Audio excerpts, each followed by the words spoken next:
Everyone, welcome back to the channel. तो आज के वीडियो में हम लोग मैथ्स पेडागोजी के कुछ कुछ इंपॉर्टेंट क्वेश्चंस करने वाले हैं। क्वेश्चन करने से पहले अगर आप लोगों ने मैथ्स पेडागोजी जो है उसका कंटेंट नहीं देखा है तो सबसे पहले आप लोग जो है उसका कंटेंट देख लीजिए, क्योंकि मैंने कंप्लीट जो मैथ्स पेडागोजी है वो अपने चैनल पर कंप्लीट करवा दी है। सिर्फ 4 वीडियो बनाई है और उस 4 वीडियो के अंदर मेन जितनी भी चीज़ें जो सीटेट पेपर 1 पेपर 2 दोनों में आती है उसको कंप्लीट करवा लिया है। तो पहले आप लोग सबसे उस प्लेलिस्ट को देखिएगा। प्लेलिस्ट के अंदर 4 से 5 वीडियो आप लोगों को मिल जाएगी। आज की वीडियो 5 वीडियो है, 5th वीडियो है। उसके बाद में आप लोग क्वेश्चंस की प्रैक्टिस करिएगा। तो आप लोगों को एज अ टेस्ट लेना है और टेस्ट होने के बाद में आप लोगों को अपने मार्क भी कमेंट में बताने हैं कि आपके कितने मार्क बन रहे हैं। तो चलिए बिना किसी देरी के अपने क्वेश्चंस की ओर चलते हैं। फर्स्ट क्वेश्चन है, when asked to write 44 some student to grade second wrote it as 404, यानी कि एक कक्षा सेकंड का छात्र है, उसको 44 लिखने के लिए बोला जाता है और वो लिख लेता है 404। As a teacher how will you address this, यानी कि एक टीचर होने के नाते आप उस बच्चे को किस तरीके से हैंडल करेंगे। Correct their answer in their copies, यानी आप उसकी कॉपी में नोटबुक में आप सही कर लेंगे, नहीं हमको नोटबुक में सही नहीं करना है। Explain principle of exchange using concrete material, हाँ देखिए ये जो कंक्रीट वर्ड होता है ये पॉजिटिव वर्ड है, ये हो सकता है। फिर भी हमें बाकी ऑप्शन पढ़ने हैं। Group them with those who have done it correctly, यानी ऐसे बच्चों के साथ में रखेंगे जिन्होंने सही किया है, नहीं ये तो बिल्कुल गलत बात है। Tell them to find out correct answer, आप उसको बोलेंगे कि जाके सही आंसर ढूंढ के लाए, नहीं कंक्रीट मटेरियल से हम उसको आंसर ढूंढने की कोशिश करने के लिए बोलेंगे। सेकंड क्वेश्चन हमारे पास में है, which of the following topic are not part, देखिए नॉट पार्ट पूछा, not part of primary school mathematics curriculum as per NCF 2005, यानी कि एनसीएफ 2005 के हिसाब से मैथमेटिक्स का कौन सा टॉपिक नहीं लिया गया है। टेसिलेशन है, सिमेट्री है, पैटर्न है, रेशियो नहीं है। तो आपका रेशियो वाला टॉपिक जो होता है वो प्राइमरी स्कूल्स में नहीं पढ़ाया जाता है, तो आपका फोर्थ ऑप्शन राइट हो जाएगा। नेक्स्ट क्वेश्चन आता है, विच ऑफ द, देखिए सेम क्वेश्चन आ गया है, अगले क्वेश्चन की ओर चलते हैं। Which of the following is the most important aspects of making lesson plan while teaching mathematics to primary school children, यानी कि प्राइमरी स्कूल के बच्चों को पढ़ाना है मैथमेटिक्स, इसके लिए आप क्या एक ऐसा टीचिंग प्लान बनाएंगे। Following the sequence of the text book के सीक्वेंस को फॉलो करना है, नहीं ये तो बिल्कुल गलत बात है। Presenting mathematical concept in structural mannered में ही हम हर चीज को रिप्रेजेंट करेंगे, ये भी गलत बात है कि हम हर चीज को ऐसा सिस्टमेटिक, जैसा बच्चे को आए नहीं आए ये मैटर ही नहीं करता, सिर्फ हमको एक सिस्टमेटिक मैनर से समझाना है, नहीं। Provide opportunity to student to allow construction of concept, देखिए ये ऑप्शन जो है वो आप लोगों को सही दिख रहा है, क्योंकि विद्यार्थियों को अवसर दे रहे हैं और साथ साथ में वो कंस्ट्रक्ट कर रहे हैं कंसेप्ट का। तो ये जो चीज होती है ना, अपॉर्चुनिटी कंस्ट्रक्शन, ये जो चीजें होती है वो सबसे ज्यादा इंपॉर्टेंट होती है। फिर भी देखिए दो ऑप्शन तो डायरेक्ट राइट है, यहाँ पर आप लोगों को फोर्थ ऑप्शन भी सही लगेगा। कैसे, right activity and question for reference, यानी कि क्रियाकलाप भी कराएंगे, एक्टिविटी कराएंगे और इसके एक्टिविटी के थ्रू आप क्वेश्चंस देंगे, नहीं हम क्वेश्चन दें उससे अच्छा बच्चा खुद अगर अपने क्वेश्चंस कंस्ट्रक्ट कर रहा है तो वो ज्यादा पॉजिटिव हो जाएगा, इसीलिए आपका थर्ड ऑप्शन राइट हो जाएगा। नेक्स्ट क्वेश्चन है, which of the following could be contributing factor to underachievement in mathematics, यानी कि मैथमेटिक्स सब्जेक्ट में अन अंडर अचीवमेंट हो रहे हैं बच्चे, क्या वजह है उसकी कि बच्चे जो है वो कंट्रीब्यूट नहीं कर पा रहे हैं मैथ्स को, इसका क्या रीजन हो सकता है। जेंडर, जेंडर कभी भी मैथ्स की उपलब्धि कम होने का कारण नहीं होता है। सोशियो कल्चरल बैकग्राउंड भी नहीं होता है। नेचर ऑफ मैथमेटिक्स, उसके बाद में आता है इनेट एबिलिटी ऑफ पर्सन, यानी देखिए इनेट एबिलिटी टू पर्सन जो होगा वो आपका सही आंसर होगा, क्योंकि देखिए जो जेंडर होता है वो डिपेंड नहीं करता है कि लड़का है तो अच्छा करेगा, लड़की है तो गंदा करेगा, ऐसा कोई जरूरी नहीं है। सोशियो कल्चरल बैकग्राउंड, ऐसा कोई जरूरी नहीं है कि अच्छे घर से आने वाला बच्चा ही मैथ्स में अच्छा करेगा, जो है वो किसी अलग जाति से आने वाला बच्चा जो है वो गणित को अच्छा नहीं करेगा, ऐसा कोई जरूरी नहीं है। नेचर ऑफ मैथमेटिक्स तो सभी बच्चों के लिए अच्छा मतलब बराबर है, तो किस तरीके से कोई बच्चा अच्छा प्रेजेंट करता है कोई बच्चा कम प्रेजेंट करता है, तो ऐसा जरूरी नहीं है। ये बच्चे की खुद की इनेट एबिलिटी होती है जो डिपेंड करती है कि उसको मैथ्स कितना समझ आ रहा है। नेक्स्ट क्वेश्चन हमारे पास में है, which of the following statement is the agreement with the construct view of mathematics, यानी ऐसी कौन सी बात है जो कंस्ट्रक्टिविज्म को शो कर रही है। Mathematics is about learning fact, यानी कि फैक्ट सीखने, सिर्फ फैक्ट सीखना हमारा मैथमेटिक्स का काम है, नहीं mathematician are required to discover the truth. हाँ, ये बात हो सकती है। उसके बाद में देखते हैं mathematics is entirely objective. Objective नहीं होता है mathematic. Visualisation is important aspect of mathematics. देखिए यहाँ पर आप लोगों को दो जो है वो चीजें ठीक लग रही होगी। कंस्ट्रक्टिविज्म का मतलब होता है, कंस्ट्रक्टिविज्म का मतलब होता है हम किसी चीज को देख कर किसी भी चीज को कंस्ट्रक्ट करें। यहाँ पर डिस्कवर कर रहे हैं, सच्चाई का आविष्कार कर रहे हैं, अपेक्षित होना चाहिए, ये बात तो ठीक है। लेकिन यहाँ पर विजुअलाइजेशन जो है वो मानदर्शन गणित का महत्वपूर्ण पहलू है। ये होगा उससे अच्छा आप लोगों का सेकंड ऑप्शन राइट हो जाएगा, क्योंकि गणित में सच्चाई का आविष्कार यानी कि सत्यता होना बहुत ज्यादा जरूरी है मैथमेटिक्स में। उसके बाद में नेक्स्ट क्वेश्चन है, which of the following activity is best suited for the development of special understanding among children. यानी कि कौन सी ऐसी एक्टिविटी है जो बच्चों की स्पेशल अंडरस्टैंडिंग को शो कर रही है।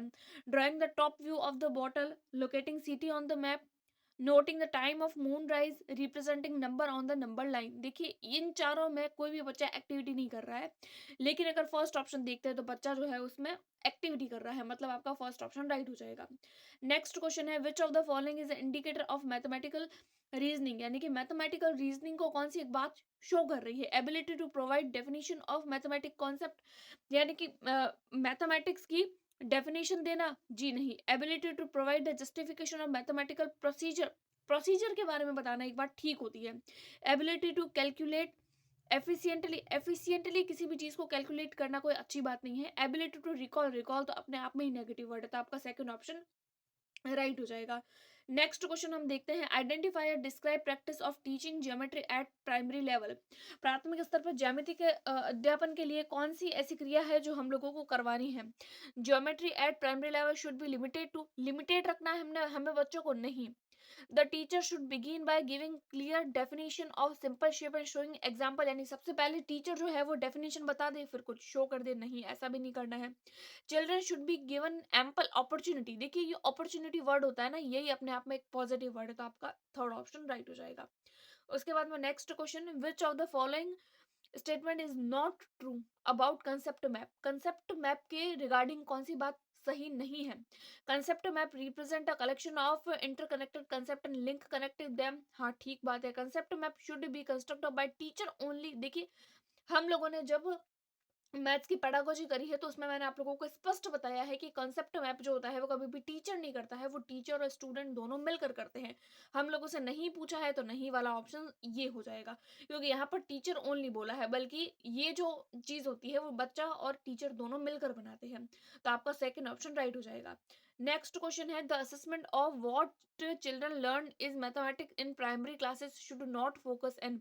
यानी कि प्राथमिक कक्षाओं में बच्चे गणित में क्या सीख रहे हैं, इस चीज का असेसमेंट करने के लिए किस पर ध्यान नहीं देना चाहिए। अंडरस्टैंडिंग ऑफ मैथमेटिकल कंसेप्ट, ये बात तो ठीक है।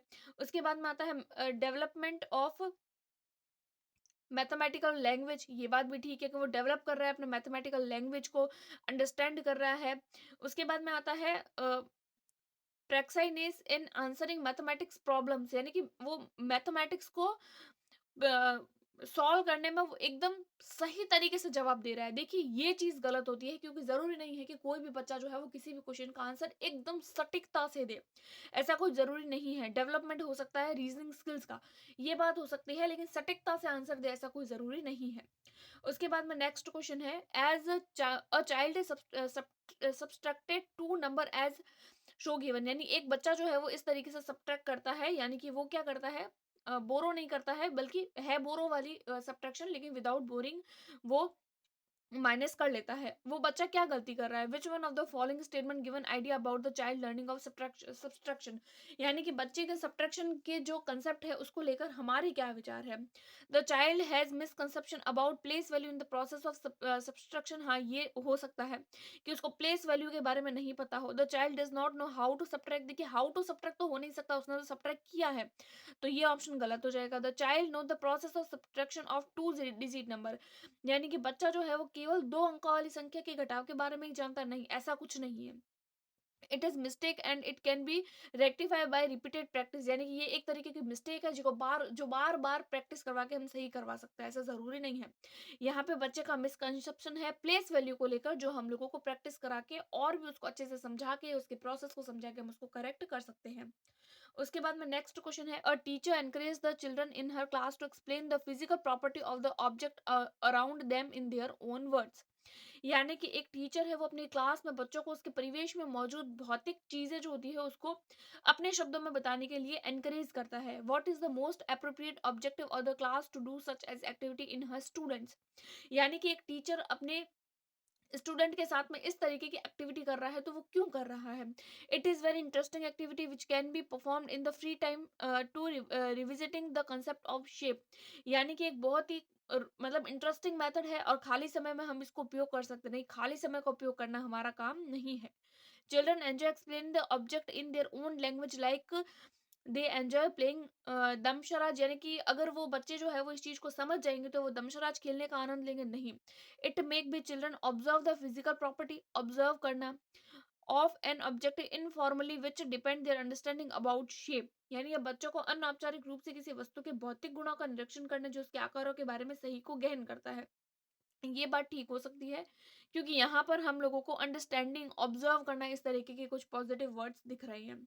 उसके बाद में नेक्स्ट क्वेश्चन आता है, how should a teacher handle a heterogeneous group of children in the mathematic classroom. यानी कि एक टीचर को गणित में कि क्लास जो होती है उसमें एक विषम समूह को कैसे संभालना चाहिए। एक ही क्षमता वाले बच्चों को एक साथ समूह में रखकर नहीं, प्रश्न देकर नहीं, ये तो नहीं होगा। एक ही कक्षा में सभी बच्चों को एक साथ सामूहिक रखकर नहीं, अलग अलग क्षमताओं वाले बच्चों को एक साथ सामूहिक रखकर, ताकि वो एक दूसरे से सीख सके। हाँ ये बात ठीक है, एक दूसरे से सीखना ठीक है। Bye grouping of children of different ability together so that they can learn from each other. यानी कि अगर कोई भी बच्चा जो ज्यादा इंटेलिजेंट है, एक बच्चा जो औसत इंटेलिजेंट है, तो इन दो तरीके के बच्चों को या अलग अलग वेराइटीज के बच्चों को अगर हम लोग साथ रखेंगे तो बच्चे एक दूसरे से सीखेंगे। का थर्ड ऑप्शन यहाँ पर राइट हो जाएगा। तो आज की वीडियो में मैंने कुछ कुछ क्वेश्चंस आप लोगों को प्रैक्टिस कराए हैं। अगर आप लोगों को वीडियो पसंद आई तो प्लीज लाइक सब्सक्राइब और शेयर। और आप लोगों के कितने मार्क बन रहे हैं एज अ टेस्ट, इसको लेने के बाद में आप लोग मुझे कॉमेंट करके जरूर बताएं। Thanks for watching.